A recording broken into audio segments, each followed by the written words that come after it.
45 seconds once again of autonomous, both of them mirroring each other. Oh, errors on both sides as well in this autonomous period. IFI only getting 2 of those 3 cones in their autonomous. They deposit that mobile goal into the 20-point zone with only 1 cone stacked on top.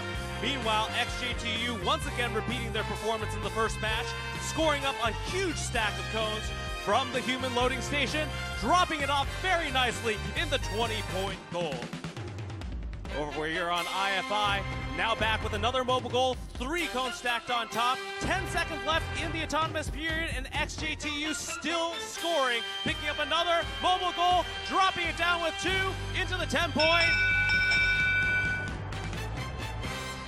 Blue is taking the autonomous bonus. Drivers ready. 3, 2, 1, go! IFI grabbed a blue mobile goal in the autonomous period and scored it in the 10-point zone. We'll wait for our referee's call on what to do about that. Meanwhile, back in action, IFI grabbing the proper color now, trying to pick up cones from the field. Meanwhile, XJTU focusing on defense now, pacing behind IFI, trying to prevent them from moving. But IFI escapes their grasp. They're trying to get scored up from the human loading station. XJTU battering the backside of IFI. XJTU trying to pin IFI. IFI escapes with 3 cones stacked on top. This is quickly becoming a very fierce match as we come down to the last 25 seconds. XJTU no longer focusing on scoring, just focusing on defense against IFI. XJTU blocking IFI at every turn. These teams are both fairly well matched, and with 10 seconds left, both cap stationary goals at the same time. Now down to 5 seconds. XJTU wants to take the hike bonus. 3 seconds left. 2, 1, and time! Wow. Lots of strategies in play. We'll let the referees figure this one out. In the meantime, I'm going to throw it back to the analysis desk. Paul and Karthik, tell me what you saw. Hey, George, we saw a lot going on in the autonomous mode there. So, Paul? So, it doesn't matter if it's autonomous or not.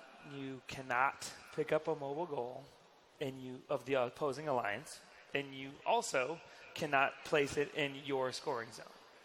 So I would imagine the refs are going to be discussing this, discussing if it's match affecting or not.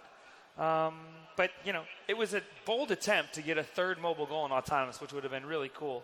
They just got out of line, got unlucky, and actually picked up a mobile goal. It just wasn't theirs. So just to confirm there, Paul, that was a red robot who picked up a blue mobile goal and deposited it in a red zone. Yes. Okay, we just want to make sure the whole audience is aware of what was happening there and what possible implications there are when it comes to the rules. So we have a replay here that looks like it's autonomous, so maybe we'll just all see for ourselves. All right, let's take a look at this replay. So they're both, working on their 2nd mobile goal. They use both teams using the walls to get them squared away so they can drive directly where they need to go. And just right here, they just didn't back up far enough, right? They didn't turn far enough. On red. You can see they were clearly trying to get the red mobile goal, but it doesn't matter. Okay, we're waiting for the referees to talk this one out. There's obviously a lot to discuss because remember, when you have a rules violation in the VEX Robotics competition, you need to make sure you have to determine whether it's match affecting or not. Paul, you want to explain what that means? Well, I mean, it's really simple. Match affecting is if the infraction didn't happen, would the other alliance have won? Okay? So versus if the infraction happens, if your alliance won because of that infraction, that is the definition of match affecting. So the referees have to kind of go through this. They have to try and figure out what the impact was of that blue mobile goal, both being unavailable to blue and the time factor in that of how it could have affected the autonomous mode. Right. So the first thing is if blue won anyway, then it clearly wasn't match affecting. Right. That's the cleanest way for this to play out. But judging by the looks on the field, it looks like red probably won. All right. So, Paul, I think we have a score ready for this. Okay. And let's take a look to find out exactly how this all shook out.